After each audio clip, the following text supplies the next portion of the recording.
Captain Jake Morrison stood on the bridge of the Terra Nova, watching the stars through the main window. His ship had been flying through space for 3 months now. They were looking for new planets that humans might live on someday. Jake had done this job for 15 years, but he still loved seeing new parts of the galaxy. "Captain, we're getting some strange readings," said Lieutenant Ben Rodriguez from his station. Ben was the ship's navigation officer. He was young but very smart about space travel. Jake walked over to Ben's station. "What kind of strange readings? There's something big out there." "Really big. At first I thought it was a planet, but the gravity is all wrong." Dr. Lisa Chung looked up from her own station. Lisa was the ship's scientist who studied old things from space. She had joined the crew 2 years ago and was always excited about new discoveries. "Can you put it on the main screen?" Jake asked. The big screen at the front of the bridge showed what looked like a dark planet. It was huge, much bigger than Earth, but something about it seemed different. "The gravity readings don't make sense," Ben said. "A planet this size should have much stronger gravity, but this one is almost hollow inside." Commander Amy Williams came onto the bridge. She was Jake's second in command and his most trusted. "Officer, what's the situation, Captain?" "We found something unusual. Amy, take a look at this." Amy studied the screen. She had been in space for 12 years and had seen many strange things, but this was different. "That's not a normal planet," she said. "The shape is too perfect. And look at those lines on the surface." Jake looked closer. Amy was right. There were straight lines across the planet's surface. Nature didn't make straight lines like that. "Lisa, can you scan it more carefully?" Jake asked. Lisa worked at her station, using the ship's best sensors. "Captain, you need to see this. The surface has metal under it. Lots of metal. And there are empty spaces inside, like rooms or tunnels." "Rooms?" Jake asked. "How big are these rooms?" "Some of them are as big as cities." "Captain, I think this might be artificial. Someone built this thing." The bridge became very quiet. Everyone stared at the screen. If Lisa was right, they had found something incredible. "Ben, how far away are we?" Jake asked. "About 2 million kilometers. We could be there in 6 hours if we use full speed." Jake thought carefully. His job was to explore and report back to Earth, but this could be dangerous. If aliens had built this thing, they might not want visitors. "Amy, what do you think?" Amy looked at the data. "The object isn't moving. No energy readings. It looks dead. But we should be careful." "Lisa, any signs of life?" Lisa checked her instruments. Again, no life signs that I can detect. "Whatever this is, it's been quiet for a very long time." Jake made his decision. "Ben, set course for the object. But go slow. Amy, put the ship on alert. Everyone should know what we're doing." As the Terra Nova moved closer, the object got bigger and bigger on the screen. It was enormous. The entire planet Earth could fit inside it several times. "Captain," Lisa said, her voice full of excitement, "I'm detecting structures all over the surface. They're covered by dirt and rocks, but they're there. This whole thing is one giant machine." "A machine?" Jake asked. "What kind of machine is this big?" "I don't know. But Captain, look at this." Lisa put a new image on the screen. It showed the inside of the object. There were levels and levels of empty space. It looked like a huge city that had been abandoned. "My God," Amy whispered. "It's like a ship the size of a planet." Ben's station started beeping. "Captain, we're getting a weak signal from the object." "It's very faint." "What kind of signal?" "I'm not sure. It's not like anything in our databases. But it's definitely artificial." Jake felt his heart beating faster. This was the biggest discovery in human history. Amy, send a message to Earth Command. Tell them what we found. Use the emergency channel. Amy nodded and started working. What should I tell them? Tell them we've found a planet-sized starship. Tell them it might be alien technology. And tell them we're going to investigate. As Amy sent the message, Jake looked at the massive object on the screen. It was beautiful and terrifying at the same time. Whoever built this had technology far beyond anything humans had ever imagined. Lisa, how old do you think this thing is? Lisa studied her readings. Based on the dust and rock covering it, I'd say it's been here for thousands of years. Maybe tens of thousands, and it's been dead all this time? That's what it looks like. But Captain, something this advanced might just be sleeping. Jake nodded. Ben, take us closer. But stay ready to run if anything happens. The Terra Nova moved toward the giant ship. Jake knew that in the next few hours everything would change. Not just for his crew, but for all of humanity. They were about to discover the humans were not alone in the universe. And they were about to learn that the universe was much stranger than anyone had ever imagined. 3 days after Jake Morrison's message reached Earth, the space around the giant ship became very busy. Admiral Paul Green arrived with 5 warships and 2 science vessels. The biggest ship was the heavy cruiser Endeavour, commanded by Captain. Nina Ross.Jake stood in the meeting room of the Terra Nova with all the new commanders. Admiral Green was a tall man with gray hair who had been fighting space pirates for 20 years. Captain Ross was younger, but had a reputation for being very smart and careful. Captain Morrison, Admiral Green said, your discovery has caused quite a stir back on Earth. The President himself wants daily reports. Yes, sir, Jake replied. Dr. Chang has learned much more in the past few days. Lisa stepped forward with her datapad. Admiral, we've confirmed that this is definitely artificial. The entire structure is made of materials we don't recognize. They're stronger than anything we have. Dr. Kevin Baker, the expert scientist who came with the fleet, looked at Lisa's data. Have you found any way inside? Yes, sir. There are several openings that look like docking bays. They're huge, big enough for our largest ships. Admiral Green studied the images on the screen. Captain Ross, I want you to take the Endeavour and escort the science teams. Captain Morrison, your ship found this thing, so you'll lead the exploration.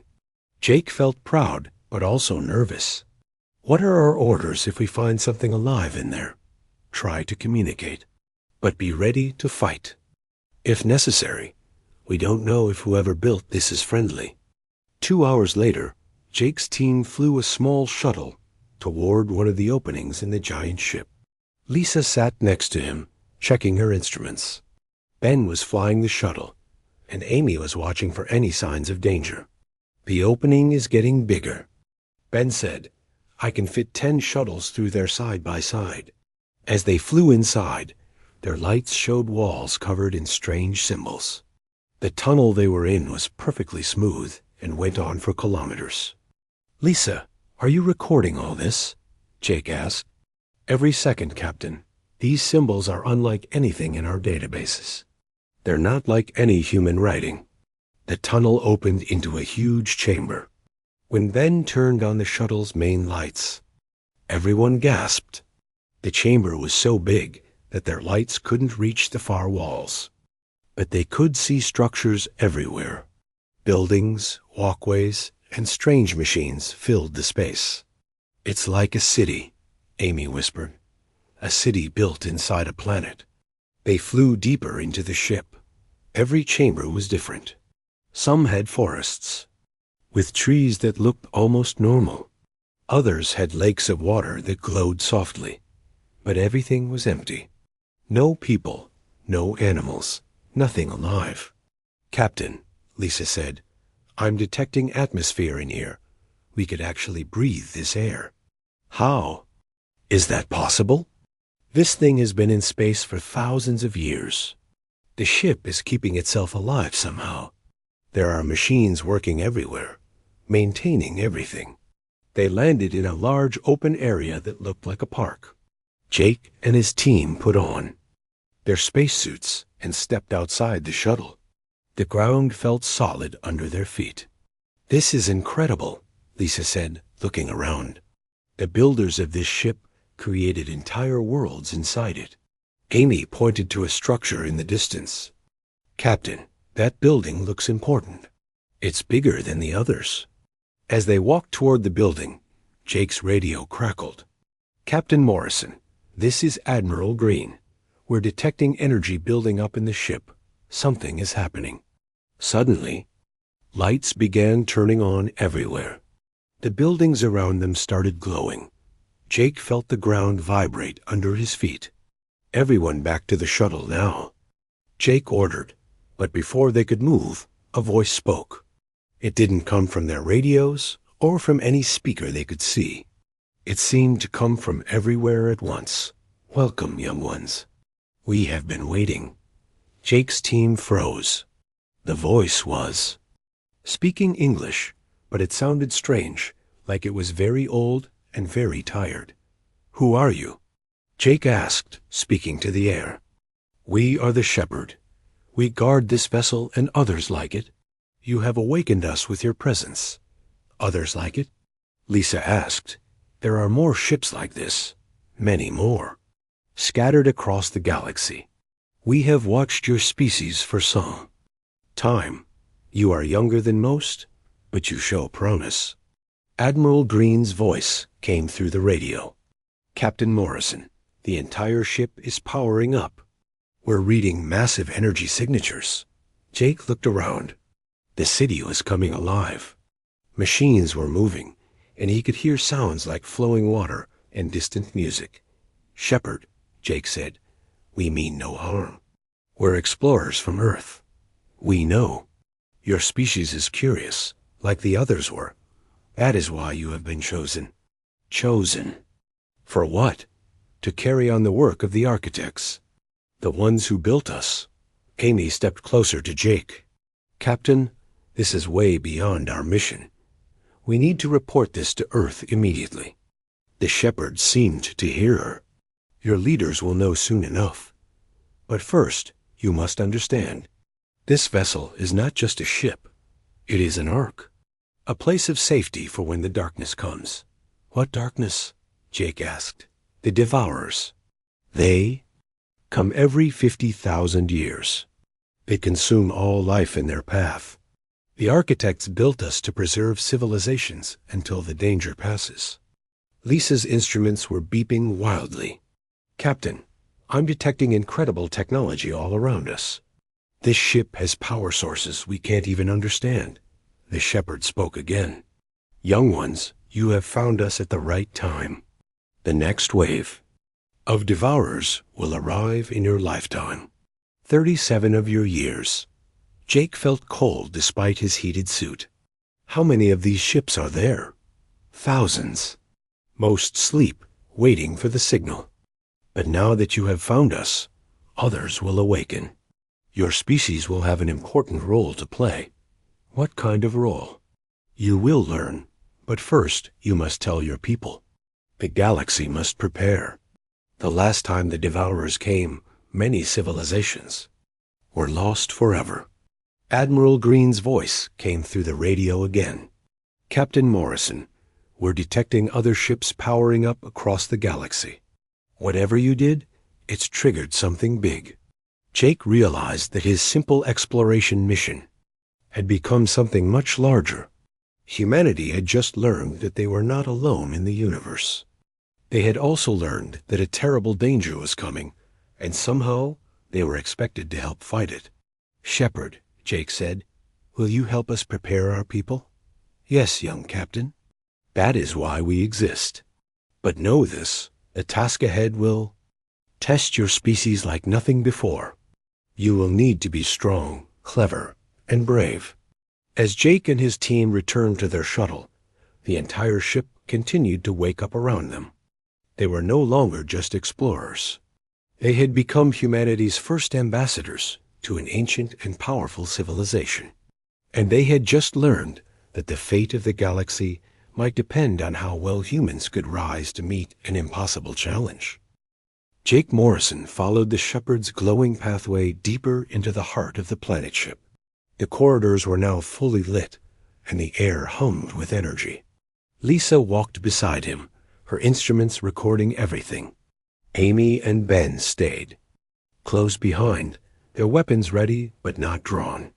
"The command center is ahead," the shepherd's voice said. "There you will understand the truth." They had been walking for an hour through passages that seemed to stretch forever.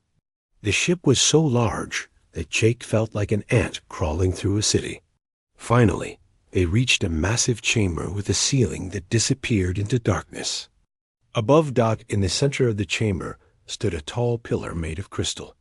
It pulsed with soft blue light. Around it, images appeared in the air like holograms, showing star systems and planets. "This is the heart of knowledge," the shepherd said. "Here, the architects stored all their wisdom." Jake stepped closer to the crystal pillar. "Tell us about the architects. Who were they?" The images in the air changed. Now they showed beings that looked almost human, but taller and more graceful. They had large eyes and moved with fluid motions. "The architects were the first to achieve true civilization in this galaxy," the shepherd explained. "They lived for millions of years, spreading knowledge and helping younger species grow." "What happened to them?" Lisa asked. "They faced the same enemy that threatens you now. The Devourers." The images changed again. Now they showed dark shapes moving between stars. They looked like shadows with teeth, consuming everything in their path. "The Devourers come from outside our galaxy," the shepherd continued. "They are drawn to life, to consciousness, to the energy that living beings create. They sweep through the galaxy every 50,000 years, feeding on all they find." Jake felt a chill run down his spine. "How many times have they come?" "This will be the 4th time since the architects began building the arc ships. Each time, civilizations fall. Each time, fewer survive." Amy stepped forward. "But some do." "Survive, right? That's what these ships are for?" "Yes. The architects designed us to preserve the best of each civilization. We carry their knowledge, their culture, their genetic patterns. When the Devourers pass, we help rebuild." The images showed the galaxy during previous attacks. Entire star systems went dark as the Devourers passed through. But here and there, the planet ships floated in hidden places, keeping life safe inside them. "The architects themselves did not survive the 3rd wave," the shepherd said. "They gave their lives to complete the arc network. Before they died, they programmed us to wait for the next generation of Guardians." "Guardians?" Jake asked. "Species capable of operating the arc ships. Most civilizations can use our technology, but only a few can truly control it. The architects believed that such species would appear when they were needed most." Lisa was studying her instruments. "Captain, I'm detecting something unusual. The ship's systems are responding to our presence in ways they don't respond to anyone else." "What do you mean?" "It's like the ship recognizes us. Like it's been waiting for humans specifically." The shepherd's voice carried a note of satisfaction. "Dr. Chong's correct. Your species has the right combination of traits. You are curious enough to explore, brave enough to face danger, and adaptable enough to learn quickly." "But we're just one species," Ben said. "How can we help save an entire galaxy?" "You will not be alone. There are other species still alive in the galaxy. The Zephyrians, the Corvani, the Stellar Collective, and many others. But they have become comfortable with their technology. They have forgotten how to adapt and grow." The images showed various alien species. Some looked like humans with different skin colors. Others were completely different, insect-like beings, creatures made of living crystal, and beings of pure energy. Humans are different, the shepherd continued. You have something the others have lost. You still dream of impossible things. You still believe you can solve any problem. Jake thought about this. It was true that humans had always been explorers and inventors. Even when things seemed hopeless, humans found ways to keep trying. What do you need us to do?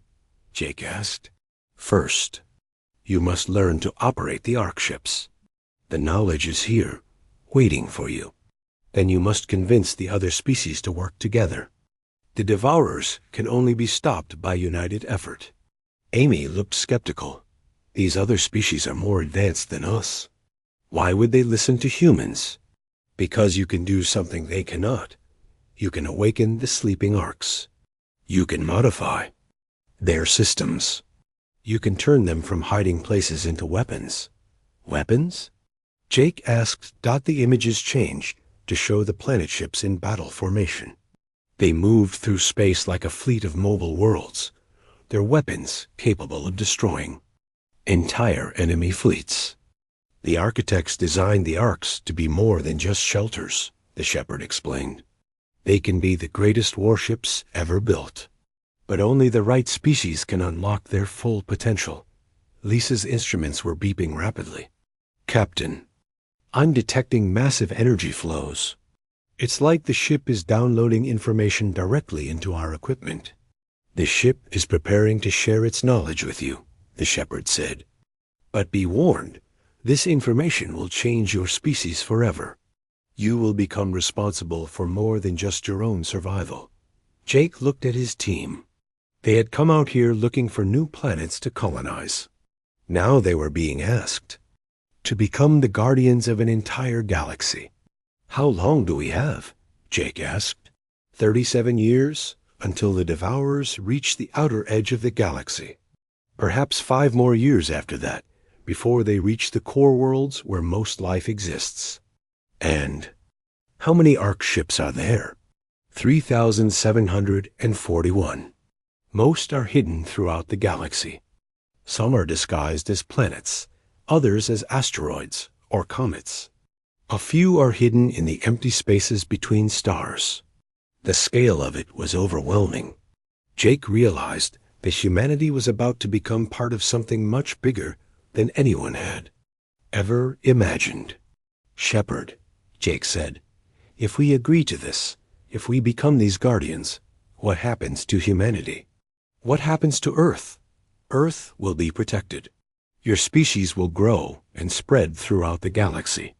You will become the shepherds of civilization itself. But you will also face dangers beyond anything you have known. Jake made his decision. We accept. Tell us what we need to know. The crystal pillar blazed with light. Information flooded into the air around them. Star charts, technical specifications, and knowledge that would take years to fully understand. But Jake could feel the ship responding to their presence, awakening capabilities that had slept for thousands of years. The process has begun, the shepherd said. Other Arks across the galaxy are now awakening. The species they guard will soon learn what is coming. And you, Captain Morrison, will be humanity's first guardian. As the light faded, Jake realized that everything had changed. Humanity was no longer alone in the universe. They had allies, enemies, and a responsibility that would define their future for generations to come. The news spread across the galaxy faster than anyone expected. Within 2 weeks of Jake's discovery, every major civilization knew about the Ark ships and the coming danger. The reactions were not what humans had hoped for.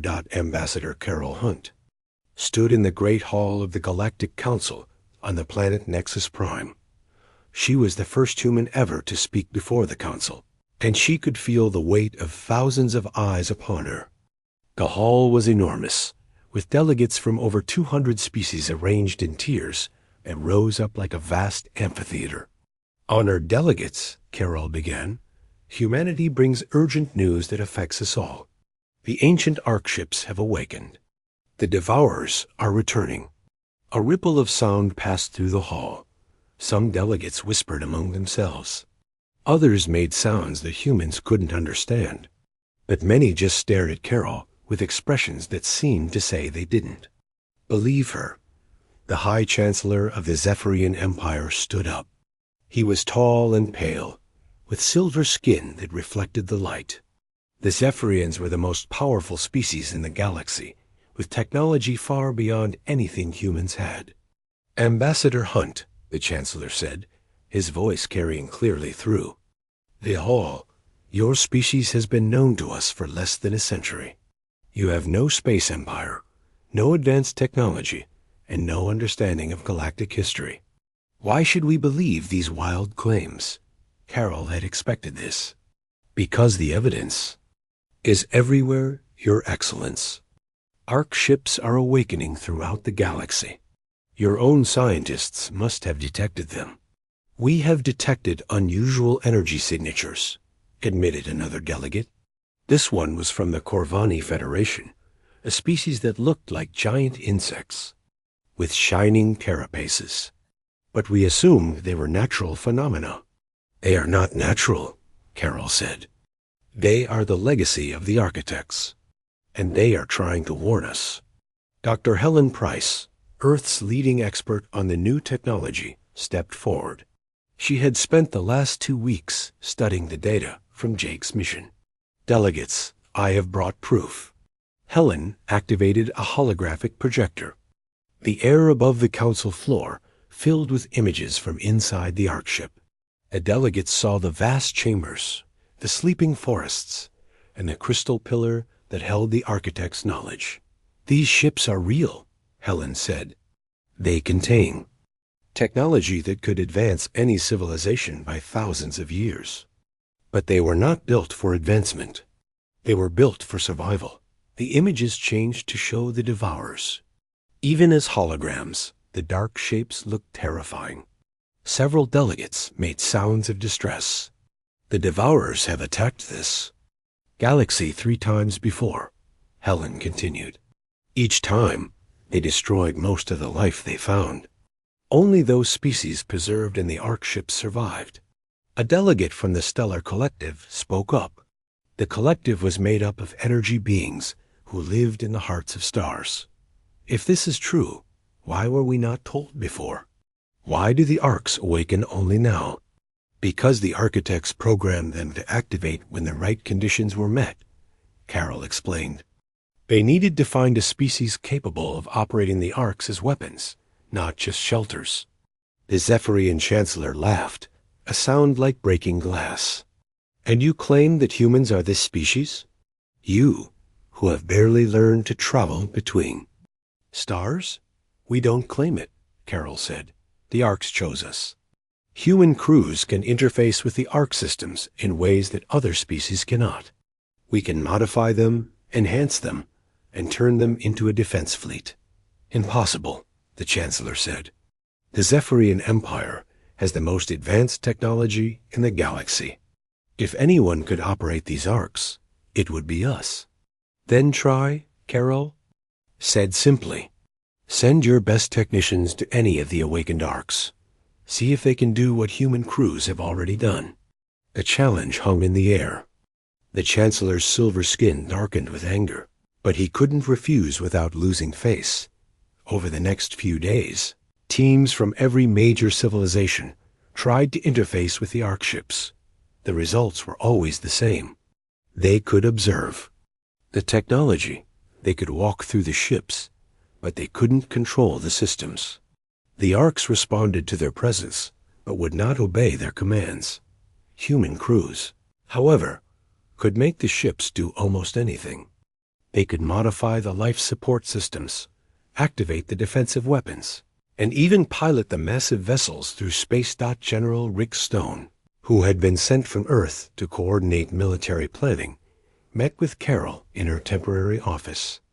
On Nexus Prime, the alien delegates are starting to take us seriously, he reported, but they're not happy about it.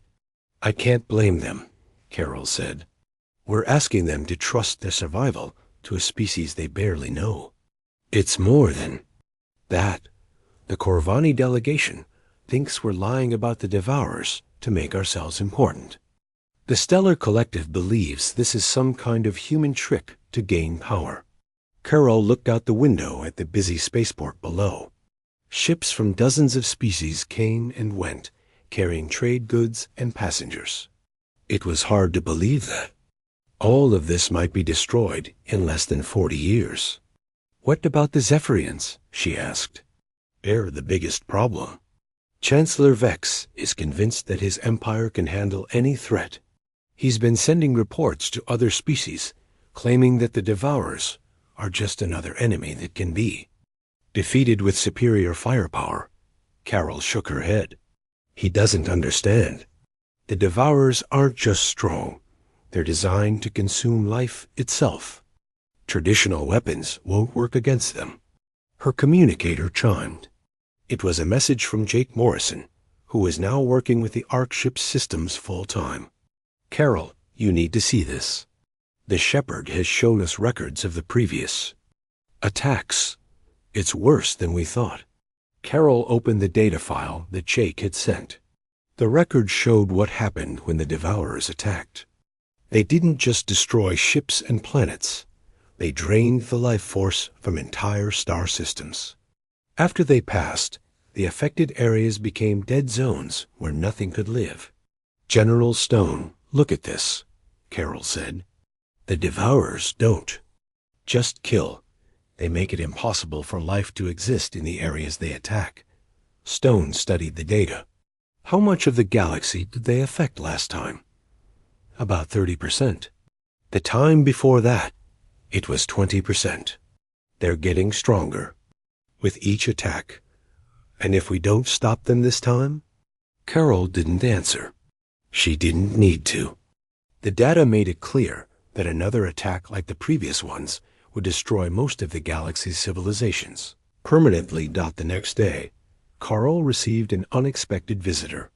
Chancellor Vex himself came to her office without his usual entourage of advisors and guards. Ambassador Hunt, he said, I have a proposition for you. I'm listening, Your Excellence. The Zephyrian Empire will acknowledge the threat of the Devourers. We will work with the other species to prepare defenses. But we have one condition. What condition? Humans must share the Ark technology with us. We will not accept being dependent on your species for our survival. Carol had expected this. Your Excellence, we've tried to share the technology. Your scientists have studied it for weeks. But the Ark simply don't respond to non-human operators. Then you will teach us how to become operators. We don't know how. The ability seems to be something built into human genetics or psychology. We can't just give it to other species. The Chancellor's silver skin rippled with frustration. Then what do you propose? Partnership, Carol said. Humans will operate the Arks, but we'll need crews from other species to help. We'll need Zephyrian weapons technology, Corvani tactical knowledge, and stellar collective energy expertise. Together, we can build a defense that no single species could create alone. Chancellor Vex was quiet for a long moment. Finally, he spoke. The Zephyrian Empire has never been a junior partner in any alliance. This isn't about being junior or senior, Carol said. It's about survival. The Devourers don't care about our politics or our pride. They only care about consuming life. The Chancellor stood up. I will consider your proposal. But know this, Ambassador. If humans try to use this crisis to dominate the galaxy, the Zephyrian Empire will stop you. After he left, Carol sat back in her chair. The alliance she was trying to build was fragile. Every species had their own agenda, their own fears, and their own pride. But somehow, they all had to work together. The alternative was the extinction of all life in the galaxy. She opened her communicator and sent a message to Earth. President Davis, we're making progress. But we need to be very careful. The galaxy is united by fear right now, but fear can turn to anger quickly. We need to prove that humans can be trusted with this responsibility. The response came back quickly. Understood, Ambassador. How much time do we have? Carol looked at the countdown timer on her desk. 36 years, 11 months, and 14 days until the Devourers reach the outer rim. After that, we'll have maybe 5 more years before they reach the core worlds. Then we'd better get started. Carol nodded, even though President Davis couldn't see her. The real work was just beginning. They had to turn a galaxy full of suspicious, frightened species into a unified defense force. And they had to do it in less than 40 years. The future of all life in the galaxy depended on whether humans could prove themselves worthy of the trust that the architects had placed in them. 20 years had passed since Jake Morrison first discovered the Ark ship. The galaxy had changed in ways that no one could have imagined. Admiral Kate Murphy, who had once been a young lieutenant on a patrol ship, now commanded the largest fleet. In galactic history, she stood on the bridge of the Guardian Prime, an Ark ship that had been converted into the command center for the unified galactic defense. Through the main windows, she could see hundreds of other ships, not just human vessels, but craft from every major civilization in the galaxy. Admiral, called Commander Alex Carter from his station, the last of the evacuation ships are reporting. We've successfully relocated over 3 billion beings to the protected Ark ships. Kate nodded. Alex had been one of the first scientists to figure out how to modify the Ark systems. Under his guidance, humans had learned to transform the ancient vessels from simple shelters into mobile fortresses capable of protecting entire populations. Any word from the outer sensors? Kate asked. The Devourers crossed into our galaxy 6 months ago, Alex reported. They're moving faster than the historical records predicted. We estimate they'll reach the first inhabited systems in 8 months. Kate felt the familiar weight of responsibility settle on her shoulders. The entire galaxy was depending on the plans that humans had helped create. After 20 years of preparation, they were as ready as they could be. President John Davis appeared on the communication screen. He was calling from Earth, which had become the coordination center for the entire galactic defense effort. Admiral Murphy, the president said, the Galactic Council has approved the final battle plan. All species are committed to the strategy. It had taken 15 years to get all the major civilizations to agree to work together. The Zephyrians had been the hardest to convince, but even they had finally acknowledged that cooperation was their only hope. What's the final count on operational Ark ships? Kate asked.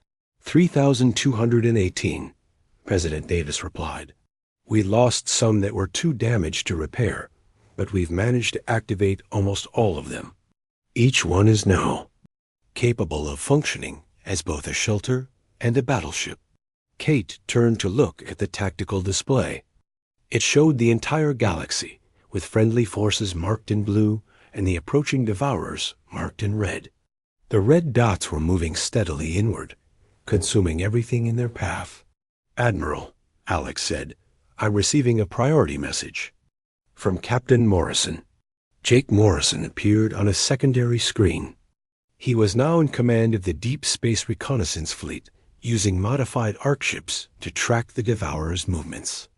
Admiral Murphy, Jake said, we've gotten close enough to observe them directly. They're not what we expected. What do? You mean? The Devourers aren't just creatures that eat life. They're more like a force of nature. They seem to be drawn to consciousness itself. The more intelligent a species is, the more they're attracted to it. Kate frowned. That's new information. How does it change our strategy? It might actually help us, Jake said. Dr. Chong has been studying their behavior patterns. She thinks we can use our intelligence as a weapon against them. Lisa Chong appeared next to Jake on the screen. She looked older now, with gray in her hair, but her eyes still held the same curiosity that had driven her to study the first Ark ship. Admiral, Lisa said, we've discovered that the Devourers are vulnerable to certain types of coordinated mental activity.